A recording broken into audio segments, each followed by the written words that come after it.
அனைவருக்கும் இனிய காலை வணக்கம். டிஎன்பிசி தேர்வாணையம் ஏற்கனவே நடத்தி முடித்துள்ள அட் ப்ரெசண்ட் இப்போ இருந்து லாஸ்ட்டாக 2011 வரை இருக்கக்கூடிய ப்ரீவியஸ் கொஸ்டின் பேப்பர்லேருந்து ஆஸ் பர் சிலபஸ் படி யூனிட் 6 பழைய சிலபஸில் யூனிட் 8 இருந்த தலைப்பிலும் புதிய சிலபஸை பொறுத்தவரை யூனிட் 6 இருக்கக்கூடிய ஏற்கனவே டிஎன்பிசி தேர்வாணையத்தால் கேட்கப்பட்ட ப்ரீவியஸ் கொஸ்டின்ஸை நம்ம தினசரியாக பார்க்க இருக்கிறோங்க. முதல் வீடியோவாக யூனிட் 6 இப்போ ரீசண்டாக லாஸ்ட்டாக நடந்த 2 தேர்வுகளிலிருந்து பார்த்தீங்கன்னா இருக்கக்கூடிய கேள்விகளை நம்ம பார்க்கலாம். முதல் முறையாக நம்ம சேனலை பார்க்குறவங்க மறக்காமல் சப்ஸ்கிரைப் பண்ணிட்டு பெல் சிம்பில் கிளிக் பண்ணிவிடுங்க. நீங்கள் பெல் சிம்பில் கிளிக் பண்ணால் தான் நாங்கள் தொடர்ந்து அப்லோட் பண்ணுற வீடியோஸ் உங்களுக்கு நோட்டிஃபிகேஷன் வரும். ஒலிம்பியா ஐஏஎஸ் அகாடமி சார்பாக அப்கமிங்காக வரக்கூடிய group 1, group 2 and 2A group 4க்கான கம்பைன்டு டெஸ்ட் சீரிஸ் பேட்ச் போயிட்டுருக்குதுங்க. இந்த கம்பைன்ட் டெஸ்ட் சீரிஸ் பேட்சில் கலந்து கொள்ள விருப்பம் இருக்கிறவங்க 8489670372 என்ற எண்ணுக்கு தொடர்பு கொள்ளலாம். நிச்சயமாக ஒலிம்பியா ஐஏஎஸ் அகாடமி சார்பாக நடத்தக்கூடிய ஒவ்வொரு மாதத்துக்குமே எக்ஸாம் பாயிண்ட் ஆஃப்லேருந்து நியூ சிலபஸ் படி எடுக்கப்பட்டுள்ளது. இந்த வாய்ப்பை சரியாக பயன்படுத்திக்கோங்க. ஸோ யூனிட் 6 ஓல்டு சிலபஸில் யூனிட் 8 இருந்தது. ஸோ இந்த யூனிட் 6 பொறுத்தவரையும் நம்ம ப்ரீவியஸ் கொஸ்டின்ஸை அனலைஸ் பண்ணுறது ரொம்ப ரொம்ப முக்கியமானது.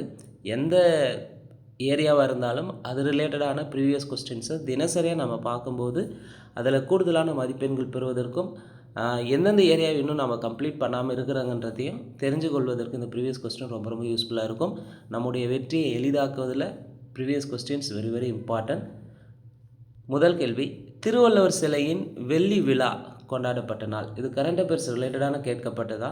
அப்போ திருவள்ளுவர் சிலை முதல் எப்போ எப்போ நிறுவியிருப்பாங்கன்னா 2000 நிறுவியிருப்பாங்க, ஜனவரி 1 அதை முன்னிட்டு தான் வெள்ளி விழானாவே 25 ஆண்டுகளுக்கு ஒரு முறை கொண்டாடக்கூடியது. 25 ஆண்டுக்கு கம்ப்ளீட் ஆகிருந்தால் வெள்ளி விழா கொண்டாடுவாங்க. அப்படி இருக்கும்போது திருவள்ளுவர் சிலை வெள்ளி விழா கொண்டாடப்பட்ட நாள் ஜனவரி 1, 2025. கேள்வி 2, 2024-25 ஆண்டுக்கான தமிழ்நாடு அரசின் விருதாளர்களை அவர்கள் பெற்ற விருதுகளுடன் பொருத்தி காட்டுகன்னு கேட்டிருக்காங்க. ஸோ 2024-25க்கான விருது. ஸோ தமிழ்நாடு அரசின் விருதுகளை பொறுத்தவரையும் தெளிவாக படித்து வச்சுக்காங்க. அடுத்து வர எக்ஸாம்ஸில் கட்டாயம் கேட்பாங்க. ஸோ குடியரசு தின விழாவில் விருதெல்லாம் தந்திருப்பாங்க, அதை முக்கியமாக பார்த்துக்காங்க. ஸோ 2024-25க்கான தமிழ்நாடு அரசின் விருதுகளில் ஐயன் திருவள்ளுவர் விருது. ஐயன் திருவள்ளுவர் விருதை பொறுத்தவரை யார் வாங்கியிருப்பான்னா மு. படிக்கராமு. ஐயன் திருவள்ளுவர் விருதை வாங்கினது மு. படிக்கராமு. பாவேந்தர் பாரதிதாசன் விருதை பெற்றவர் பொன் செல்வ கணபதி. தமிழ் தென்றல் திருவிக்கா விருதை பெற்றவர் ஜி.ஆர். ரவீந்திரநாத். அண்ணா விருதை பெற்றவர் எல். கணேசன். ஐயன் திருவள்ளுவர் விருதை பெற்றவர் படிக்கராமு. பாவேந்தர் பாரதிதாசன் விருதை பெற்றவர் பொன் செல்வ கணபதி. தமிழ் தென்றல் திருவிக்கா விருதை பெற்றவர் ஜி.ஆர். ரவீந்திரநாத். அண்ணா விருதை பெற்றவர் எல். கணேசன். இது சரியானது ஆப்ஷன் ஏ. நெக்ஸ்ட் ஒன், நபர்களை அவர்களுடன் தொடர்புடைய இடங்களுடன் பொறுத்துக. குறிப்பாக யூசப் கான் எங்கே இருந்தார்னா மதுரையினுடைய ஆளுநராக இருந்திருப்பார். ஜார்ஜ் பிகாட் என்பவர் மெட்ராஸ் ஆளுநர். புலித்தேவர் நெல்கட்டு சேவல் பகுதியை சேர்ந்தவங்க. வேலு நாச்சியார் ராமநாதபுரத்தை ஆண்ட இளவரசி ராணின்னு சொல்லலாம். ஸோ இங்கே என்ன பண்ணியிருக்காங்கன்னா தொடக்க காலத்தில் தமிழ்நாட்டை சேர்ந்தவர்கள் குறிப்பாக பிரிட்டிஷ்காரனுக்கு எதிராக போராடினவங்களை ரிலேட்டடாக கேட்டிருக்காங்க. அப்போ யூசப் கான் மதுரை ஆளுநராக இருந்திருப்பார். ஜார்ஜ் பிகாட் மெட்ராஸ் ஆளுநர். புலித்தேவர் நெல்கட்டு சேவல். வேலு நாச்சியார் ராமநாதபுரம்.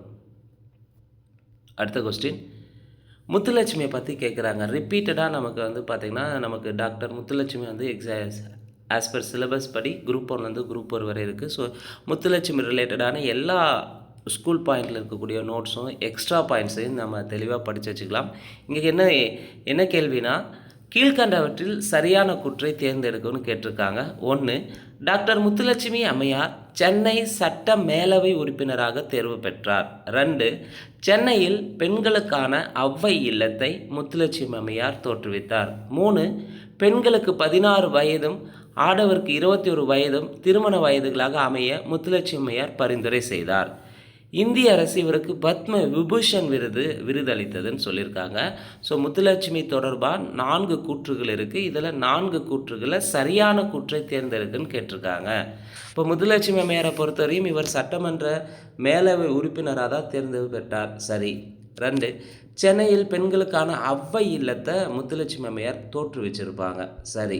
ஸோ அவ்வை இல்லம் எப்போ தொடங்கப்பட்டது அப்படின்றத ஆன்சர் தெரிஞ்சுக்க கமெண்ட் பாக்ஸில் கமெண்ட் பண்ணுங்கள். 3, பெண்களுக்கு 16 வயதும் ஆடவருக்கு 21 வயதும் திருமண வயதுகளாக அமைய முத்துலட்சுமி அம்மையார் பரிந்துரை செய்தார். சரி. ஸோ பெண்களுக்கு எத்தனை வயசு? 16 வயசு, ஆண்களுக்கு 21 வயது. அடுத்து, இந்திய அரசு இவருக்கு பத்ம விபூஷன் விருதளித்தது. ஸோ முத்துலட்சுமிக்கு பார்த்தீங்கன்னா பத்ம விபூஷன் தந்திருக்காங்கன்னா கிடையாது, தவறு. பத்ம பூஷன் அவார்டை தந்திருப்பாங்க. பத்ம பூஷன் அவார்டு தந்தாங்க. எப்போன்னு பார்த்தீங்கன்னா 1956 தந்திருப்பாங்க. 1956 தான் டாக்டர் முத்துலட்சுமி அம்மையாருக்கு பத்ம பூஷன் அவார்டு தந்திருப்பாங்க. இங்கே பத்ம விபூஷன் தந்திருக்காங்க. அப்போ இங்கே சரியானது 1, 2, 3 மட்டும் சரியாக இருக்குது, 4 தவறு. அடுத்த கேள்வி, கூற்று காரணம். கூற்று, 17 கீழ்கணக்கு நூல்களில் திருக்குறள் முதன்மையான நூலாகும். ஸோ 17 கீழ்கணக்கு நூல்களிலே அறநூல்களே மிக முக்கியமாக இருக்கக்கூடியது திருக்குறள் தான். ஸோ கூற்று சரி. காரணம், தொடக்க காலத்தில் திருக்குறளுக்கு உரை எழுதி அதனை அறிமுகப்படுத்தியவர் 18 பேர் ஆவார். திருக்குறளுக்கு உரை எழுதியது 18 பேர்னா 10 பேர் வருவாங்க. இங்கே 18 பேர் தந்திருக்காங்க. ஸோ இங்கே தவறானது, காரணம் தவறாக இருக்குது. அப்போ கூற்று சரி, காரணம் தவறு. அடுத்த கேள்வி, திருக்குறள் ஐவரது பழைய உரையுடன் ஆங்கில உரையும் மொழிபெயர்ப்பு சேர்த்து வெளியிட்டவர்கள் யார்? திருக்குறள் ஐவரது பழைய உரையோடு ஆங்கில உரையையும் மொழிபெயர்த்து வெளியிட்டவங்க யாருன்னா திருப்பனந்தாள் வெளியீடு தான் என்பவர்கள் தான் சேர்த்து வெளியிட்டிருப்பாங்க. அடுத்த கேள்வி, எண்ணி துணிக கருமம் என்பதற்கான பொருள் என்னன்னு கேட்டிருக்காங்க. எண்ணி துணிக கருமம்னா ஆராய்ந்து பின் துணிந்து பணியை தொடங்கு. எந்த ஒரு வேலையை செய்தாலும் அதனை முதல்ல எடுத்த உடனே செய்யாமல் அதில் இருக்கக்கூடிய நிறை குறைகளை சரிபார்த்துட்டு அதற்கப்பாரம் செயல்படுத்துன்னு சொல்லியிருப்பார். எண்ணி துணிக கருமம்ன்றதுக்கான சரியான பொருள் ஆராய்ந்து பின் துணிந்து பணியை தொடங்கு என்று பொருள். அடுத்த கேள்வி, சரியான வார்த்தையால் கோடிட்ட இடத்தை நிரப்புக. சரியான வார்த்தையால் கோடிட்ட இடத்தை நிரப்புகன்னு கேட்டிருக்காங்க. இதுவும் திருக்குறள் சார்ந்ததான். திருக்குறளை கேட்டு அதில் ஒரு வார்த்தையை விட்டு கேட்டிருக்காங்க. பொய்யாமை ஆற்றின் அறம்பிற செய்யாமை நன்று. பொய்யாமை ஆற்றின் அறம்பிற செய்யாமை நன்று. அடுத்த கேள்வி, திருக்குறளிலிருந்தே பொருளென்னும் பொய்யா விளக்கம் இருளருக்கும் எண்ணிய தேயத்து சென்று. இதுக்கான கூற்று தந்திருக்காங்க. பொருள் செல்வத்தை பொய்யா விளக்கு என்கிறார் வள்ளுவர். பொருள் செல்வத்தை பொய்யா விளக்கு என்கிறார். பொருள் இல்லாதவரையும் இந்த உலகம் வாழ வைக்கிறது. அப்போ இங்கே என்ன, ஒரு திருக்குறளை தந்து அந்த திருக்குறளுக்கான விளக்கத்திலிருந்து பார்த்தீங்கன்னா கூற்று காரணத்தை கேட்டிருக்காங்க. பொருள் என்னும் பொய்யா விளக்கம் இருளருக்கும் எண்ணிய தேயத்து சென்று. கூற்று, பொருள் செல்வத்தை பொய்யா விளக்கு என்கிறார். சரி. காரணம், பொருள் இல்லாதவரையும் இந்த உலகம் வாழ வைக்கிறது. பொருள் இல்லாதவங்க இருக்கிறவங்க எல்லாருமே இந்த உலகம் வாழ வைக்கும். அப்போ இங்கே காரணம் சரி. இங்கே கூற்றும் சரி, காரணமும் சரி. அடுத்த கேள்வி, 133 அடியில் கன்னியாகுமரியில் கலைஞர் அவர்களால் திருவள்ளுவர் சிலை நிறுவப்பட்ட ஆண்டு. நாம் முதல் கேள்வியே திருவள்ளுவர் சிலைக்கு வெள்ளி விழா கொண்டாடப்பட்ட ஆண்டு எப்போன்னு கேட்டிருந்தாங்க. 2025 ஜனவரி 1. அதே திருவள்ளுவர் சிலை எப்போ நிறுவப்பட்டதுன்னு கேட்டிருக்காங்க. 2000 ஜனவரி 1 தான். ஸோ யார் நிறுவியிருப்பார்னா முன்னாள் முதலமைச்சர் கலைஞர் கருணாநிதி அவர்கள் நிறுவியிருப்பாங்க 133 அடியில். கேள்வி, தமிழ்நாட்டில் சங்ககால மக்களின் வாழ்க்கை முறைக்கான பல வகையான தொல்லியல் சான்றுகள் கிடைத்திருக்கக்கூடிய இடங்களில் எது தவறானதுன்னு கேட்டிருக்காங்க. ஸோ சங்ககாலம் தொடர்பான அகழ்வாராய்ச்சிகளை தெளிவாக படிச்சிருக்கணும். அட் ப்ரெசண்ட்டு செய்தித்தாளில் வரக்கூடிய சங்ககால இடங்கள், சங்ககால காசுகள் கிடைத்த இடங்கள் ரிலேட்டடானதை எல்லாத்தையும் குறிப்பெடுத்து வச்சுக்கணும். அது ரொம்ப ரொம்ப முக்கியமானது. இங்கே கேள்வி என்னன்னு கேட்டிருக்காங்க, தமிழ்நாட்டில் சங்ககால மக்களின் வாழ்க்கை முறைக்கான பல வகையான தொல்லியல் சான்றுகள் கிடைத்திருக்கக்கூடிய இடங்களில் எது தவறானது? 1 வசவசமுத்திரம், 2 பட்டினம், 3 காவேரி பூம்பட்டினம், 4 கொடுமணல். சங்ககால மக்களின் வாழ்க்கை முறைக்கான தொல்லியல் சான்று கிடைத்த இடங்களில் பட்டினம் மட்டும் வராது. அதே வசவசமுத்திரம், காவேரி பூம்பட்டினம், கொடுமணல் ஆகிய 3 இடங்கள்லையும் கிடைச்சிருக்கும். இங்கே எது தவறானதுன்னு கேட்டிருக்காங்க, 2 மட்டும் தவறு. அடுத்த கேள்வி, சரியான இணையை கண்டறியன்னு கேட்டிருக்காங்க. இங்கே சரியான இணை எதுன்னு பார்க்கலாம். குன்றக்குறவை முல்லை நில பெண்கள் திருமாலுக்காக ஆடல்தா? தவறு.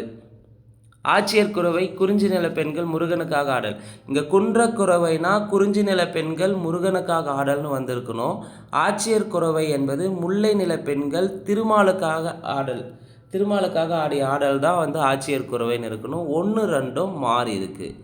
3 மரக்கால் என்பது கொற்றவை அசுரரை கொள்வதற்காக ஆடிய ஆடல். மரக்கால்னா என்ன? கொற்றவை அசுரரை கொள்வதற்காக ஆடிய ஆடல். பாவை என்பது அசுரரை வெல்ல திருமகள் ஆடிய ஆடல். பாவை என்பது அசுரரை வெல்ல திருமகள் ஆடிய ஆடலை குறிக்கக்கூடியது. பல்வேறு வகையான ஆடலில் அன்றைய காலகட்டத்தில் குன்றக்குறவைனா குறிஞ்சி நில பெண்கள் முருகனுக்கான ஆடலையும், ஆட்சியர் குறவைனா முல்லை நில பெண்கள் திருமாலுக்காக ஆடலையும், மரக்கால் என்பது கொற்றவை அசுரரை கொள்வதற்காக. மரக்கால் ஆட்டம் என்பது கொற்றவை அசுரரை கொள்வதற்காக ஆடிய ஆடல். பாவை என்பது அசுரரை வெல்ல திருமகள் ஆடிய ஆடல். இங்கே சரியான இணை எதுன்னு கேட்டிருக்காங்க. 3 4 மட்டும் சரியாக இருக்குது. அடுத்த கேள்வி, பண்டைய தமிழக கால வரையறையை பொறுத்துகன்னு கேட்டிருக்காங்க. பெருங்கற்காலம் பார்த்திங்கன்னா கிமு 1300 முதல் கிமு 300 வரை. பெருங்கற்காலம் என்பது கிமு 1300லேருந்து கிமு 300 வரைன்னு சொல்லலாம். 2 சங்ககாலம்னாவே கிமு 300லேருந்து கிபி 300 வரை சங்ககாலம். பிராமி எழுத்துக்கள் அறிமுகப்படுத்தப்பட்ட காலம். பிராமி எழுத்துக்கள் அறிமுகப்படுத்தப்பட்ட காலம்னு பார்த்தீங்கன்னா கிமு 400 முதல் கிமு 300 வரை. பிராமி எழுத்துக்கள் அறிமுகப்படுத்தப்பட்ட காலம் கிமு 400 முதல் கிமு 300 வரை. சங்க மருவிய காலம் என்பது கிபி 300 முதல் கிபி 500 வரை. சங்க மருவிய காலம்னாவே கிபி 300லேருந்து கிபி 500 வரை. பெருங்கற்காலம் என்பது கிமு 1300லேருந்து கிமு 300 வரை. சங்ககாலம்னா கிமு 300லேருந்து கிபி 300 வரை. பிராமி எழுத்துக்கள் அறிமுகப்படுத்தப்பட்ட காலம்னு எடுத்துக்கினாங்கன்னா கிமு 400 முதல் கிமு 300 வரை. சங்க மருவிய காலம்னா கிபி 300லேருந்து கிபி 500 வரை. இது சரியானுடைய ஆப்ஷன் பாம்பே.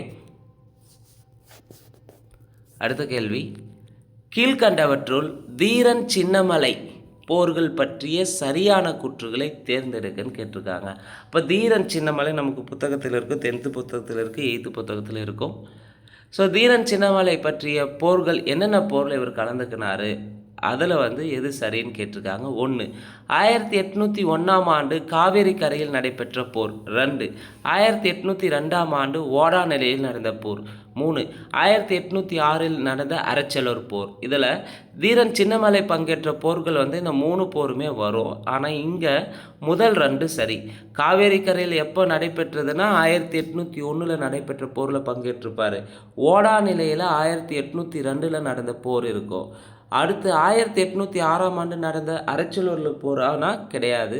ஸோ இங்கே இயர் தவறாக தந்திருக்காங்க. அரச்சலூர் போரை பொறுத்தவரையும் 1804 நடந்தது. அப்போ இங்கே தீரன் சின்னமலை போர்கள் பற்றிய சரியான கூற்று 1 2 மட்டும்தான் சரியாக இருக்குது, 3 தவறு. ஸோ கேள்வி அவன் என்ன கேட்குறான், மேக்சிமம் ஒரு போராளியாக இருக்கட்டும், இல்லை ஒரு தகவலாக இருக்கட்டும், இல்லை சுதந்திர போராட்ட வீரர்களாக இருக்கட்டும், அவர்கள் தொடர்பான சரியானது எது, தவறானது எது அப்படின்னு தான் கொஸ்டின் செட் பண்ணுறாங்க. ஸோ நமக்கு ஒவ்வொரு தலைவரையும் ஒவ்வொரு கண்டென்ட்டில் இருக்கக்கூடிய ஏரியாவை பற்றி முழுமையாக தெளிவாக படித்து ரிவிஷன் பண்ணியிருந்தால் மட்டும்தான் இந்த மாதிரி கொஸ்டின்ஸ் அட்டன் பண்ண முடியும். டேட்டா ரொம்ப ரொம்ப முக்கியமானதுங்க, பார்த்துக்கோங்க. தீரன் சின்னமலை போர்களில் என்னென்ன போர், 1801 காவேரி கரையில் நடைபெற்ற போர், 1802 ஓடா நிலை நடந்த போர், 1804 அரச்சலூர் போர். அடுத்த கேள்வி, மதுரையில் தன்னாட்சி இயக்கத்தை ஏற்படுத்தியவர் யார்? மதுரையில் தன்னாட்சி இயக்கத்தை ஏற்படுத்தியவர் ஜார்ஜ் ஜோசப். அயோத்திதாசர் பிறந்த இடம் எது? அயோத்திதாசர் பிறந்த இடம் சென்னை. டாக்டர் முத்துலட்சுமி புற்றுநோய் நிவாரண மருத்துவமனை தொடங்கிய ஆண்டு. நம்ம மேலே பார்த்த மாதிரி முத்துலட்சுமியை பற்றி தெளிவாக படிச்சிருக்கணும். முத்துலட்சுமியுடைய மருத்துவமனை, புற்றுநோய் நிவாரண மருத்துவமனை தொடங்கிய ஆண்டு எப்போன்னு கேட்டிருக்காங்க. 1949. டாக்டர் முத்துலட்சுமி புற்றுநோய் நிவாரண மருத்துவமனை தொடங்கிய ஆண்டு 1949. அடுத்த கேள்வி பொறுத்துக. விதவை மறுமண சட்டம். விதவை மறுமண சட்டம் இயற்றப்பட்ட ஆண்டு 1856. விதவை மறுமண சட்டம் இயற்றப்பட்டது 1856. குடும்ப கட்டுப்பாட்டு திட்டம் தொடங்கப்பட்ட ஆண்டு. குடும்ப கட்டுப்பாட்டு திட்டம் வந்து தொடங்கப்பட்டது 1952. குடும்ப கட்டுப்பாட்டு திட்டம் வந்து பார்த்திங்கன்னா உலகிலே முதல் இந்தியாவில் தான் தொடங்கியிருப்பாங்க 1952. வரதட்சணை தடுப்பு சட்டம். வரதட்சணை தடுப்பு சட்டம் நிறைவேற்றப்பட்டது 1961. வரதட்சணை தடுப்பு சட்டம் நிறைவேற்றப்பட்டது 1961. தொட்டில் குழந்தை திட்டம். தொட்டில் குழந்தை திட்டம் வந்து பார்த்திங்கன்னா 1992 சேலத்தில் ஃபஸ்ட்டு தொடங்கியிருப்பாங்க. முன்னாள் முதல்வர் ஜெயலலிதா அவர்களால் தொடங்கப்பட்டது. மிக முக்கியமான திட்டம்னா தொட்டில் குழந்தை திட்டம்னு சொல்லலாம். விதவைகள் மறுமண சட்டம் நிறைவேற்றப்பட்டது 1856. குடும்ப கட்டுப்பாட்டு திட்டம் 1952. வரதட்சணை தடுப்பு சட்டம் நிறைவேற்றப்பட்டது 1961. தொட்டில் குழந்தை திட்டம் 1992. சரியானுடைய ஆப்ஷன் ஏ. 3-1-4-2. அடுத்த கேள்வி பொறுத்துக. அதே சேம் தான். இதில் வந்து எந்தெந்த திட்டம் யார் பேரில் தொடங்கப்பட்டதுன்னு கேட்டிருக்காங்க. ஸோ தமிழ்நாடு அரசின் திட்டங்களை பொறுத்தவரையும் அன்றைய காலத்துலேருந்து நவீன காலம் வரை இருக்கக்கூடிய எல்லா திட்டங்களையும் தெளிவாக படித்து வச்சுக்கோங்க. ஸோ இங்கே விதவை மறுமண உதவி திட்டம். விதவை மறுமண உதவி திட்டம் யாருடைய பேரில் தொடங்கினாங்கன்னா விதவை மறுமண உதவி திட்டம் டாக்டர் எஸ் தர்மம்மாள் அம்மையார் பேரில் தொடங்கியிருப்பாங்க.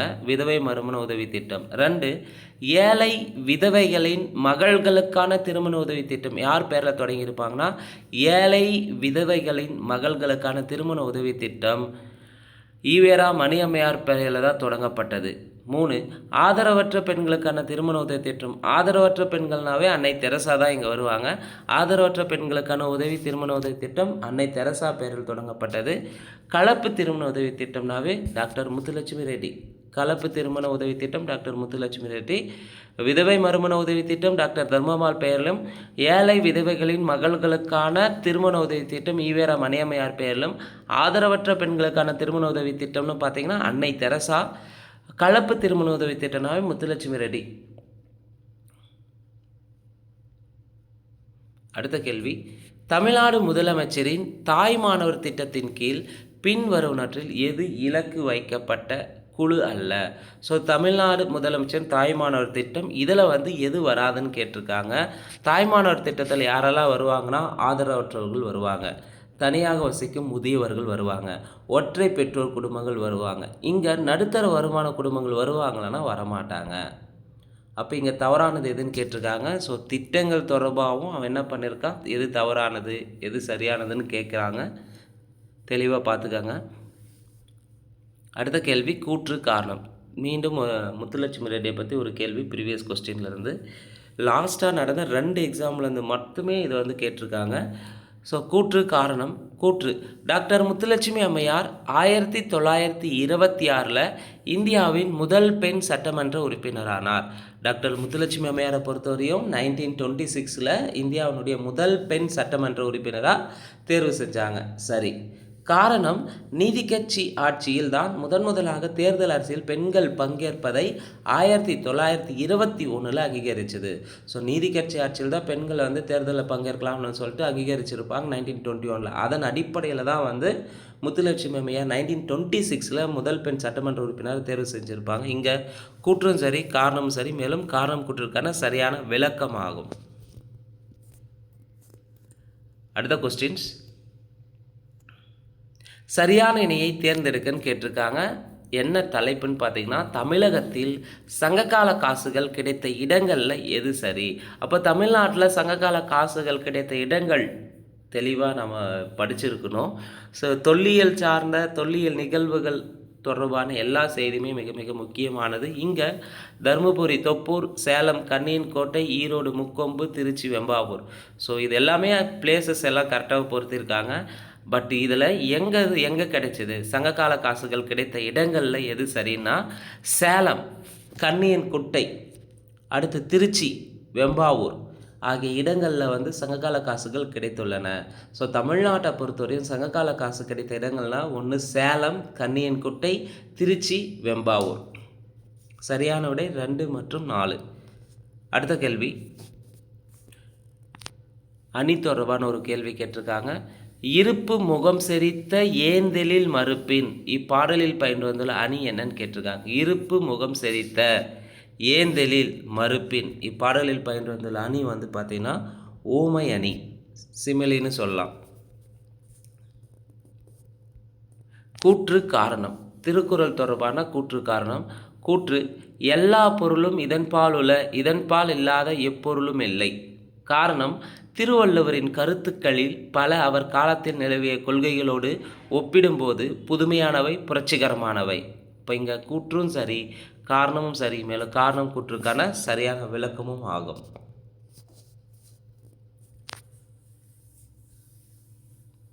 சான்றாண்மையின் இலக்கணம் குறித்து வள்ளுவர் கூறுவதை நிரல்படுத்துகனா வரிசைப்படுத்துக. அப்போ சான்றாண்மையின் இலக்கணத்தில் எதை ஃபஸ்ட்டு சொல்லியிருப்பார், எதை செகண்ட் சொல்லியிருக்காரு, எதை தேர்டாக சொல்லியிருக்காரு, ஃபோர்த்தாக சொல்லியிருக்காரு நமக்கு தெரிஞ்சிருக்கணும். திருக்குறள் சார்ந்த கேள்வியை மட்டும் பார்த்தீங்கன்னா, 1 டைரக்ட் கொஸ்டினாக கோடிட்டு எடுத்த நிரப்புகள்னு கேட்குறாங்க. 2 திருக்குறள் தொடர்பான அதிகாரங்களை கேட்குறாங்க. 3 திருக்குறளில் ஏற்கனவே வந்து பார்த்திங்கன்னா திருக்குறள் எந்தெந்த மொழிகளில் மொழிபெயர்க்கப்பட்டுள்ளது. அடுத்து வந்து பார்த்திங்கன்னா கூற்று காரணம். அடுத்து பின்வரும் கூற்றுகளை தவறானது எது, சரியானது எதுன்ட்டு கேட்குறாங்க. மேட்ச் த ஃபாலோவிங்கில் கேட்குறாங்க. ஸோ திருக்குறளை தெளிவாக படித்து வச்சுக்காங்க. இங்கே சான்றாண்மையின் இலக்கணம் குறித்து வள்ளுவர் கூறுவதில் நிரல்படுத்துகன்னு கேட்டிருக்காங்க. அன்புறவு. ஃபஸ்ட்டு சான்றாண்மை இலக்கணம்னா முதல்ல அன்பு இருக்கணும். 2வது வந்து நாணம் இருக்கணும். 3வது வந்து கண்ணோட்டம் இருக்கணும். 3வது ஒப்புரவு இருக்கணும். 4 தான் கண்ணோட்டம். 5 வாய்மை. அன்பு, நாணம், ஒப்புரவு, கண்ணோட்டம், வாய்மை. சான்றாண்மை இலக்கணத்தில் இந்த திருக்குறளில் சொல்லியிருப்பாங்க. அன்பு, நாணம், ஒப்புரவு, கண்ணோட்டம், வாய்மை.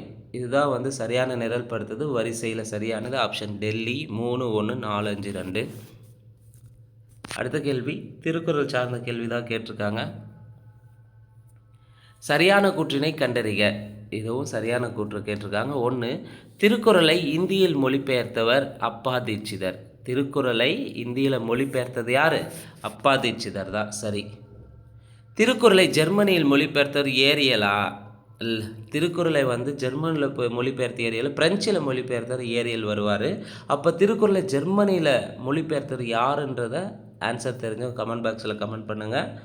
திருக்குறள் அகரத்தில் தொடங்கி நகரத்தில் முடிகிறது. சரி. நட்பியல் 13 அதிகாரங்களை கொண்டுள்ளதா? நட்பியலை பொறுத்தவரை திருக்குறளில் எத்தனை அதிகாரங்களை பெற்றிருக்குன்னா 13 அதிகாரங்கள் கிடையாது, 17 அதிகாரங்களை கொண்டுள்ளன. ஸோ திருக்குறள் சார்ந்த கேள்வி. திருக்குறளை இந்தியில் மொழிபெயர்த்தவர் அப்பா தீட்சிதர். சரி. திருக்குறளை ஜெர்மனியில் மொழிபெயர்த்தவர் ஏரியல்னு தந்திருக்காங்க. தவறு. திருக்குறள் அகரத்தில் தொடங்கி நகரத்தில் முடிவடைகிறது. நட்பியல் 13 அதிகாரங்களை கொண்டுள்ளது தந்திருக்காங்க. 17 அதிகாரங்களை பெற்றுள்ளதா நட்பியல். கேள்வி என்ன? சரியான கூற்றினை கண்டறிக. ஸோ திருக்குறள் சார்ந்த எக்ஸ்ட்ரா தகவலையும் நமக்கு தெரிஞ்சிருக்கணும். அப்படி இருந்தால் மட்டும்தான் திருக்குறள் ரிலேட்டடான எப்படி கேட்டாலும் ஆன்சர் பண்ண முடியும். இங்கே சரியானது வந்து பார்த்திங்கன்னா 1 மற்றும் 3 சரியாக இருக்குது. மதராஸ் மாகாணத்தில் ஒத்துழையாமை இயக்க எதிர்ப்பு சங்கத்தை தொடங்கிய கட்சியை அடையாளம் காண்க. மதராஸ் மாகாணத்தில் ஒத்துழையாமை இயக்க எதிர்ப்பு சங்கத்தை தொடங்கியது யாருன்னா நீதி கட்சி தான் தொடங்கியிருப்பாங்க. கட் பண்ணும்போது பார்த்தீங்கன்னா ப்ரீவியஸ் கொஸ்டின்ஸை கட் பண்ணும்போது சுதந்திர போராட்ட ரிலேட்டடான ஒரு சில கொஸ்டின்ஸ் இதில் ஆட் ஆகிருக்கு. பட் நமக்கு ஒன்றும் பிரச்சனை இல்லை. பின்வருவனற்றுள் எவை சரியாக பொருந்தியுள்ளன? ஐவகை நிலங்கள், அது தொடர்பான பறவைகள்லேருந்து கேட்டிருக்காங்க. குறிஞ்சினா மலையும் மலை சார்ந்த இடத்துல இருக்கும் கிளி. சரி. முல்லைனா காடு சார்ந்த இடத்துல இருக்கக்கூடியது. அப்போ முல்லையில் வந்து காட்டுக்கோழி. சரியாக பொருந்திருக்கு. மருதம் வானம்பாடி வருமானம், வானம்பாடி வராது. நெய்தல் ஆந்தை வருமானம், நெய்தலுக்கான பறவை என்னன்றதையும் மருதத்துக்கான பறவை என்னன்றதையும் கமெண்ட் பாக்ஸில் கமெண்ட் பண்ணுங்கள். ஏன்னா நமக்கு வந்து ஐவகை நிலங்களை பற்றி பாக்ஸ் போட்டு கொடுத்துருப்பாங்க. பாலையில் வந்து புறாதான் இருக்குது. ஸோ இங்கே சரியானது 1, 2, 5 சரியாக இருக்குது. 2, 3 தவறு. ஸோ கொஸ்டின்ஸை எப்படி பொறுத்திருக்காங்க? சரியாக பொருந்தியுள்ளது, தவறானது எது, கூற்று காரணம், இப்படி தான் செட் பண்ணியிருக்காங்க. இந்த வாட் இஸ் வாட்டில் கொஸ்டின் எல்லாம் ரொம்ப ரேர் தான். இனி ஒரு எல்லா எக்ஸாம்ஸ்லையும். அதனால் தெளிவாக படித்து வச்சுக்கோங்க. அடுத்த கேள்வி, பின்வருவனற்றில் பொருத்தமான இணையை தேர்ந்தெடுக்க. மணவாளக்குறிச்சி இல்மனைட்டு, கஞ்சமலை இரும்பு தாது, வாடிப்பட்டி செப்பு, காரியாப்பட்டி மேக்னசைட்னு தந்திருக்காங்க. ஸோ பொருத்தமான இணைனா இங்கே வந்து தாதுக்கள் அது கிடைக்கக்கூடிய இடங்கள் தமிழ்நாட்டிலேருந்து கேட்டிருக்காங்க. இங்கே மணவாளக்குறிச்சியில் இல்மனைட் தாது கிடைக்கிறது, சரி. கஞ்சமலைனாவே இரும்பு தாது கிடைக்கிறது, சரி. வாடிப்பட்டியில் செப்பு கிடைக்கிறதுனா கிடையாது. காரியாப்பட்டியில் மேக்னசைட் கிடைக்கிறதுனா கிடையாது. அப்போது இங்கே பொருத்தமான இணை எதுனா 1, 2 பொருத்தமாக இருக்குது. இல்மனைட் தமிழ்நாட்டில் எங்கே இருக்குன்னா மணவாளக்குறிச்சி, கஞ்சமலைனாவே இரும்பு தாது சேலம், நமக்கு நல்லாவே தெரியும். அடுத்த கேள்வி, தமிழ்நாடு சுகாதார அமைப்பு சீர்திருத்த திட்டம் எந்த நிலையான வளர்ச்சி இலக்கினை நோக்கமாக கொண்டுள்ளது? தமிழ்நாடு சுகாதார அமைப்பு சீர்திருத்த திட்டத்தை பொறுத்தவரை சஸ்டைனபிள் டெவலப்மெண்ட் கோலில் எதை இலக்காக கொண்டு இருப்பாங்கன்னா SDG 3 வந்து இலக்காக கொண்டு இருக்காங்க. ஸோ 17 இலக்குகள் இருக்கும் அந்த உலக அளவில். ஸோ இந்த 17 இலக்குகளில் 3வது இலக்கை வந்து கொண்டு இருப்பாங்க. அந்த 3வது சுகாதாரத்தை பற்றி சொல்லக்கூடியது. தமிழ்நாடு சுகாதார அமைப்பு சீர்திருத்த திட்டம் நிலையான வளர்ச்சி இலக்கு நோக்கமாக கொண்டுள்ளது SDG 3. அடுத்த கேள்வி, பின்வருவனற்றில் எது தவறாக இணைக்கப்பட்டுள்ளது? பின்வருவற்றில் எது தவறாக இணைக்கப்பட்டுள்ளது? கோயம்புத்தூர் தென்னிந்தியாவின் மான்செஸ்டர் தான், சரி. மதுரை பார்த்திங்கன்னா தமிழ்நாட்டின் பண்பாட்டு தலைநகரம், சரி. நாமக்கல் தமிழகத்தின் நெற்களஞ்சியமா? நாமக்கல் வந்து தமிழகத்தின் முட்டை நகர்னு சொல்லுவாங்க, நெற்களஞ்சியம் கிடையாது. தஞ்சாவூர் முட்டை நகர்னு தந்திருக்காங்க, தஞ்சாவூர் தமிழகத்தின் நெற்களஞ்சியம். அப்போ இங்கே தவறாக இணைக்கப்பட்டுள்ளது. தெளிவாக அழகாக ரொம்ப எளிமையான ஒரு கேள்வி தான். ஸோ இந்த மாதிரி கேள்வியும் தவறு செய்யக்கூடாது, ரொம்ப முக்கியமானது.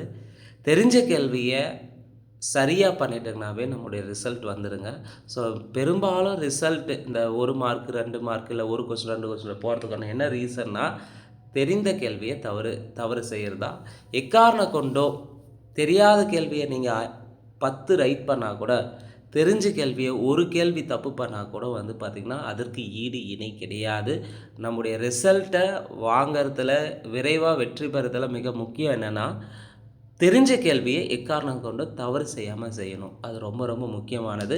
இங்கே கோயம்புத்தூர் தென்னிந்தியாவின் மான்செஸ்டர், மதுரை தமிழ்நாட்டின் பண்பாட்டு தலைநகரம், நாமக்கல்னா முட்டை நகரம், தஞ்சாவூர்னா தமிழகத்தின் நெற்களஞ்சியம். கேள்வி எப்படி கேட்டிருக்காங்க? எது தவறாக இணைக்கப்பட்டுள்ளது?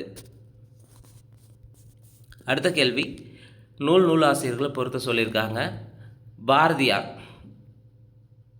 பாரதியார் கண்ணன் பாட்டு, கவிமணி தேசிய விநாயகம் பிள்ளை ஆசிய ஜோதி, பாரதிதாசன் பாண்டியன் பரிசு, ராமலிங்கம் பிள்ளை தமிழன் இதயம். நூலாசிரியரில் பாரதிதாசன் கண்ணன் பாட்டு, கவிமணி தேசிய விநாயகம் பிள்ளை ஆசிய ஜோதி, பாரதிதாசன் பாண்டியன் பரிசு, ராமலிங்கம் பிள்ளை தமிழன் இதயம். சரியானோடைய ஆப்ஷன் சி, 3, 4, 1, 2. அடுத்த கேள்வி, சோழ அரசி வானமாதேவி சதி மேற்கொண்டார் என்பதை வெளிப்படுத்தும் பட்டயம் எது? சோழ அரசி வானமாதேவி சதி மேற்கொண்டார் என்பதை வெளிப்படுத்தும் பட்டயம் திருவாலங்காடு பட்டயம். திருவாலங்காடு பட்டயம். அடுத்த கேள்வி, சங்ககால தமிழ் சமூகத்தில் தோன்றுவன் மாதோ போர்க்களத்தானே என வீரத்திற்கு முக்கியத்துவம் கொடுத்து பாடிய பெண்பால் புலவர். வீரத்திற்குனாவே காவல் பெண்டு தான் வருவாங்க. இங்கே தமிழ் புத்தகத்தில் தான் இருக்குது. சங்ககால தமிழ் சமூகத்தில் தோன்றுவன் மாதோ போர்க்களத்தானே என்ற வீரத்திற்கு முக்கியத்துவம் கொடுத்து பாடிய பெண்பால் புலவர் காவல் பெண்டு. அடுத்த கேள்வி, நூலாசிரியர்கள். இங்கே தலைச்சங்க புலவனார் தம்முள் என்று அழைக்கப்படுவர் யாருன்னா சேக்கிலார். அகன்பொதியில் திருமுனிவன் தமிழ்ச்சங்கம். அகன்பொதியில் திருமுனிவன் தமிழ்ச்சங்கத்துக்கு முக்கியமான கம்பர். கூடலின் ஆய்ந்த ஒன்றின் தமிழ் என்ற பாடல் வரி மாணிக்க வாசகர். கூடலின் ஆய்ந்த ஒன்றின் தமிழ். மதுரை தொகையாக்கினான் திருஞான சம்பந்தர். மதுரை தொகையாக்கினான் திருஞான சம்பந்தர். தலைச்சங்க புலவனார் தம்முள் என்று அழைக்கப்படும் சேக்கிலார். அகன்பொதியில் திருமுனைவன் தமிழ்ச்சங்கம் கம்பர்.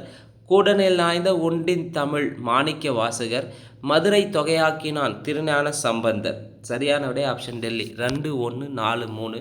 பாடல் வரிகளையும் மிக முக்கியமான கூற்று தொடர்பாக கேள்வி வச்சுருக்காங்க. அடுத்த கேள்வி, உடையார் என்போர் எதை உடையவர் என்று வள்ளுவர் கூறுகிறார்? உடையவர் என்றாலே ஊக்கம் உடையோரை தான் உடையவர்னு சொல்லியிருப்பாங்க. ஊக்கம் இல்லாதவங்க வந்து உடையவர்களே கிடையாது. வேறு எது இருந்தாலும் ஊக்கம் இல்லை என்றால் அவர்களுடைய வாழ்க்கையில் அடுத்த கட்டத்துக்கு போக முடியாது என்பதை வள்ளுவர் தெளிவாக சொல்லியிருப்பார். ஸோ நமக்கும் ஆஸ்பிரண்ட்டாக இருக்கக்கூடிய ஒவ்வொரு நபர்களுக்கும் மிக முக்கியமாக இருக்கக்கூடியது ஊக்கம். ஊக்கம் உடையார். அடுத்த கேள்வி, திருக்குறள் சார்ந்த நூல், அது தொடர்பான ஆசிரியர்கள் வந்து கொஸ்டின்ஸாக கேட்டிருக்காங்க. ஸோ திருக்குறள் உரைவளம் என்ற நூலை எழுதியவர் யார்னா, திருக்குறள் உரைவளம் என்ற நூலை எழுதியவர் தண்டபாணி தேசிகர். ஸோ உரை வளமாக இருக்கார். திருக்குறள் உரைவளம் தண்டபாணி தேசிகர். திருக்குறள் நுண்பொருள் மாலை, திருக்குறள் நுண்பொருள் மாலை நூலை எழுதந்து யார்னா, திருக்குறள் நுண்பொருள் மாலை நூலை எழுதந்து காரி ரத்தின கவிராயர். திருக்குறள் நுண்பொருள் மாலை நூலை எழுதியவர் காரி ரத்தின கவிராயர். திருக்குறள் ஆராய்ச்சி பதிப்பு, திருக்குறள் ஆராய்ச்சி பதிப்பு என்ற நூலை எழுதியவர் கி.வா. ஜெகநாதன். கி.வா. ஜெகநாதன். வாழும் வள்ளுவம் நூலை எழுதந்து வாசே குழந்தைச்சாமி. ஸோ திருக்குறள் உரைவளம் என்ற நூலை எழுதியவர் தண்டபாணி தேசிகர். திருக்குறள் நுண்பொருள் மாலை நூலை எழுதியவர் காரி ரத்தின கவிராயர். திருக்குறள் ஆராய்ச்சி பதிப்பை எழுதந்து கி.வா. ஜெகநாதன். வாழும் வள்ளுவம் என்ற நூலை எழுதந்து வாசே குழந்தைசாமி. சரியான விடை 4, 3, 2, 1. அடுத்த கேள்வி, திருக்குறளில் யாருடைய கடமைகள் மறைமுகமாக கற்பிக்கப்படுகின்றன? திருக்குறளில் யாருடைய கடமையை மறைமுகமாக சொல்லியிருப்பார்னா, மகளிருடைய கடமையை மறைமுகமாக சொல்லியிருப்பார் வள்ளுவர். அடுத்த கேள்வி, பின்வருவற்றுள் எது தவறாக இணைக்கப்பட்டுள்ளது? கோபால நாயக்கர் திண்டுக்கல், துண்டாஜிவாக் மதுரை, மருதுபாண்டியர்கள் எட்டயபுரம், புலித்தேவர் நெற்கட்டுஞ்சேவல். இதில் எது தவறாக இணைச்சிருக்காங்க? ஸோ நபர்கள் அவர்கள் தொடர்பான பிளேசஸில் தப்பாக கேள்வி வச்சுருக்காங்க. ஸோ கோபால நாயக்கர் வந்து திண்டுக்கல் கூட்டமைப்பு மெயினாக திண்டுக்கல் பகுதியை சேர்ந்தவர் தான். சரி. துண்டாஜிவாக்கு வந்து மதுரையை சேர்ந்தவங்களானா கிடையாது. இவர் வந்து ஒரு மராட்டிய போர் வீரர். குறிப்பாக ஹைதர் அலி மைசூரில் ஹைதர் அலி திப்பு சுல்தான் படையில் இணைந்த ஒரு வீரர். இவர் வந்து ஆங்கில எதிர்ப்பதில் மிக முக்கியமாக பங்காற்றியிருப்பார். இங்கே மதுரையினருக்கு தவறு. கர்நாடகா மைசூர் மெயினாக இவர். அடுத்து மருது பாண்டியர்கள் எட்டயபுரம் வருவாங்கன்னா சிவகங்கையை சேர்ந்தவங்க தான் மருது பாண்டியர்கள். இங்கே எட்டயபுரம் கிடையாது, தவறு. புலித்தேவன் நெற்கட்டுச்சேவல் பகுதியை சேர்ந்தவங்க. சரி. இப்போ இங்கே எது தவறாக பொருத்தப்பட்டுள்ளதுன்னா 2 மற்றும் 3 வந்து தவறாக பொருத்தப்பட்டுள்ளது. அடுத்த கேள்வி பொறுத்துக. ஆதரவு தேடுதலின் சின்னம், ஆதரவு தேடுதலின் சின்னம்னா வந்து அசோக மரத்தின் இலையை குறிக்குமா? ஆதரவு தேடுதலின் சின்னம் அசோக மரத்தின் இலை. அன்பின் சின்னம், அன்பின் சின்னம் எதுனா வெள்ளை அல்லி மலரை வந்து அன்பின் சின்னமாக கருதப்படுகிறது. வெள்ளை அல்லி மலர் வந்து அன்பின் சின்னம். காகம் ஒரு நல்ல முன்னறிவிப்பான் என்று குறுந்தொகையில் குறிப்பிட்டிருப்பாங்க. காகம் ஒரு நல்ல முன் அறிவிப்பான் என்று குறுந்தொகையில் குறிப்பிட்டிருப்பாங்க. நம்ம வீட்டில் கூட வந்து பார்த்திங்கன்னா பெரியவங்க சொல்லுவாங்க, காகங்க கத்துச்சுன்னா வந்து பார்த்திங்கன்னா வீட்டுக்கு யாரோ விருந்தினர் வராங்க அப்படின்ற ஒரு செய்தியை தந்திருப்பாங்க. ஸோ இங்கே காகம் ஒரு நல்ல முன்னறிவிப்பான வந்து சொல்லக்கூடிய நூல் வந்து குறுந்தொகை. பண்டில் விளையாட்டு குறிப்பிடப்பட்டுள்ளது வந்து பார்த்திங்கன்னா நற்றிணை. பண்டில் விளையாட்டு நற்றிணை. ஆதரவு தேர்தலின் சின்னம் அசோக மரத்தின் இலை. அன்பின் சின்னம் எதுன்னு பார்த்திங்கன்னா வெள்ளை அல்லி மலர். காகம் ஒரு நல்ல முன்னறிவிப்பான் என்று குறிப்பிட்ட நூல் வந்து குறுந்தொகை. பண்டில் விளையாட்டு குறிப்பிடப்பட்டுள்ளது நற்றிணையில் குறிப்பிடப்பட்டுள்ளது. இங்கே சரியான விடை 2, 4, 1, 3. அடுத்தது, நம்மை காக்கும் 48 திட்டத்தின் கீழ் விபத்து நடைபெற்ற முதல் 48 மணி நேரத்திற்குள் பணமில்லா சிகிச்சைக்கான உச்சவரம்பு ஒரு நபருக்கு டேஸ் ஆகும். நம்மை காக்க 48 திட்டத்தின் கீழ் விபத்து நடைபெற்ற முதல் 48 மணி நேரத்திற்குள் பணமில்லா சிகிச்சையின் உச்சவரம்பு ஒரு நபருக்கு எவ்வளோனா 2 லட்சம். செம்மொழி தமிழாய்வு மத்திய நிறுவனம் 2022ஆம் வருடம் முதல் அதன் சொந்த புதிய பிரத்யேக வளாகத்தில் செயல்பட்டு வரும் இடம் எதுன்னு கேட்டிருக்காங்க. செம்மொழி தமிழாய்வு மத்திய நிறுவனம் 2027 நிறுவியிருப்பாங்க. எந்த இடத்துலனா பெரும்பாக்கத்தில். பின்வருவனற்றை அவற்றின் திட்டங்களுடன் பொறுத்துக. பின்வருவனற்றை அவற்றின் திட்டங்களுடன் பொறுத்துக. மதிபஜார்னா என்ன? மதிபஜார் என்பது ஒரு சுய உதவிக்குழு. பசுமை வீடுகள் திட்டம் எதற்காக தொடங்கினாங்கன்னா சுத்தமான எரிசக்திக்காக. நான் முதல்வன் திட்டம் வந்து திறன் மேம்பாடு. அஜீவிகா என்பது வறுமை ஒழிப்பு. மதிபஜார் என்பது சுய உதவிக்குழுக்காக தொடங்கப்பட்டது. பசுமை வீடுகள் திட்டம் சுத்தமான எரிசக்தி. நான் முதல்வன் திட்டம் திறன் மேம்பாடு ஸ்கில் டெவலப்மெண்ட். அஜீவிகா என்பது வறுமை ஒழிப்பு. சரியான ஆப்ஷன் பாம்பே. 4 1 2 3. தமிழக அரசு ஏப்ரல் 29 முதல் மே 5ஆம் தேதி வரை இவருடைய பிறந்த நாளை கொண்டாடியது. ஸோ தமிழ்நாடு அரசு வந்து பார்த்திங்கன்னா ஏப்ரல் 29லேருந்து மே 5 வரை வந்து ஒவ்வொரு ஆண்டும் கொண்டாடப்படும்னு சொல்லியிருப்பாங்க. யாருடைய பிறந்த நாளைனா பாவேந்தர் பாரதிதாசனுடைய பிறந்த நாளை தான் வந்து பார்த்திங்கன்னா 29லேருந்து ஏப்ரல் 29 டு மே 5 வரை செலிப்ரேஷன் பண்ணுறாங்க. ஸோ சரியான ஆப்ஷன் ஏ. ஸோ டிஎன்பிசி தேர்வாணையத்திலிருந்து கேட்கப்படக்கூடிய கேள்விகளை பொறுத்த வரையும் நமக்கு வந்து சில கொஸ்டின்ஸு டைரெக்டாக கேட்டிருக்காங்க. பல கேள்விகள் வந்து பார்த்திங்கன்னா அதிகபட்சமாக வந்து பார்த்திங்கன்னா பின்வரும் கூற்றுகளில் சரியானது எது ஒரு மாடல். அடுத்த மாடல் பார்த்திங்கன்னா பின்வரும் கூற்றுகள் தவறானது எது. அடுத்து வந்து பொறுத்துக. அதற்கடுத்து பார்த்திங்கன்னா கூற்று காரணம். அதற்கடுத்து பார்த்திங்கன்னா சரியான இணை. அதற்கடுத்து பொருந்தாத இணை. இப்படின்ட்டு ஒரு 5 to 6 மாடல்ஸில் வந்து கொஸ்டின் பேட்டர்னை செட் பண்ணுறாங்க. நம்ம வாட் இஸ் வாட்டில் இல்லை ஒன்லைனராக படிச்சிங்கன்னா இப்போ இருக்கக்கூடிய டிஎன்பிசி பேட்டர்னுக்கு நம்மளால் வந்து கிளியர் பண்ண முடியாத சூழல் இருக்கும். அப்போது ஒவ்வொரு ஏரியாவையும் நீங்கள் படிக்கும்போது தெளிவாக படிக்கணும். இப்போ முத்துலட்சுமியை பற்றி நம்ம பார்த்த இடத்துலையே வந்து பார்த்திங்கன்னா இது ரீசண்டாக நடந்த கொஸ்டின் பேப்பர். 2 எக்ஸாம் லாஸ்ட்டாக நடந்த 2 எக்ஸாம்லேருந்து எடுக்கப்பட்ட கேள்விகள் தான். ஸோ அதில் ஒவ்வொரு டாப்பிக்குமே அப்போ முத்துலட்சுமியை பற்றி எவ்வளோ கீ பாயிண்ட் நம்மளால் கேதர் பண்ண முடியுமோ எக்ஸாம் பாயிண்ட் ஆப்பில், மற்றபடி தேவையில்லாதால நமக்கு கண்டென்ட் வந்து தேவையில்லை. ஸோ நமக்கு எக்ஸாம் பாயிண்ட் ஆப்பில் ஈச் அண்ட் எவ்ரி டாப்பிக்கில் ஆஸ் பர் சிலபஸை பக்கத்தில் கையில் வச்சுட்டு தான் நீங்கள் படிக்கணும். நீங்கள் அது குரூப் 4க்கு படித்தாலும் சரி, குரூப் 2க்கு படித்தாலும் சரி, இல்லை குரூப் 1க்கு படித்தாலும் சரி, சிலபஸை கையில் வச்சுட்டு இருக்கக்கூடிய ஏரியாவை ஸ்கூல் புக்ஸை முதல்ல தெளிவாக படித்து முடிச்சுட்டு அதுக்கு அடுத்து தான் நீங்கள் அவுட் ஆஃப் சோர்ஸ் போகணும். டைரெக்டாக அவுட் ஆஃப் சோர்ஸ் போயிட்டுங்கன்னா கொஸ்டின்ஸ் மேக்ஸிமம் 85 to 90% வந்து பார்த்திங்கன்னா ஸ்கூல் புக்ஸ்லேருந்து தான் கவர் ஆகுது. ஸோ ஒரு நல்ல ஆஸ்பிரண்ட்டுக்கு உடனடியாக வெற்றி பெறணும் ஆஸ்பிரேஷனாக மெயினாக வந்து சிலபஸ் கீழே வந்து பார்த்திங்கன்னா ஸ்கூல் புக்ஸை கலெக்ட் பண்ணி வச்சுருக்கணும். அதற்கடுத்து வந்து பார்த்திங்கன்னா ப்ரீவியஸ் கொஸ்டின்ஸை தினசரியாக வாசிக்கணும். நம்ம ஒலிம்பியா ஐஏஎஸ் அகாடமி சார்பாக பார்த்திங்கன்னா இனி வரும் காலங்களில் தொடர்ந்து வந்து பார்த்திங்கன்னா ப்ரீவியஸ் கொஸ்டின்ஸை நம்ம வாட்ச் பண்ண போகிறோம். ஏன்னா அடுத்து வந்து அப்கமிங்காக குரூப் 1 வந்து வரப்போகுது. ஸோ குரூப் 1லேருந்து குரூப் 4 வரைக்கும் இருக்கக்கூடிய ப்ரீவியஸ் கொஸ்டின்ஸை அனலைஸ் பண்ணி உங்களுக்கு தெளிவாக ஒவ்வொரு வீடியோவும் வந்து நம்ம அப்லோட் பண்ணுறோங்க. நிச்சயமாக இந்த வீடியோ வந்து உங்களுக்கு பயனுள்ளதாக இருந்திருக்குன்னு நம்புகிறேன். இந்த வீடியோ பற்றி உங்களுடைய கருத்துக்களை பதிவு செய்யுங்க. அதே போல் உங்கள் ஃப்ரெண்ட்ஸ்க்கு ஷேர் பண்ணுங்கள். நன்றி, வணக்கம்.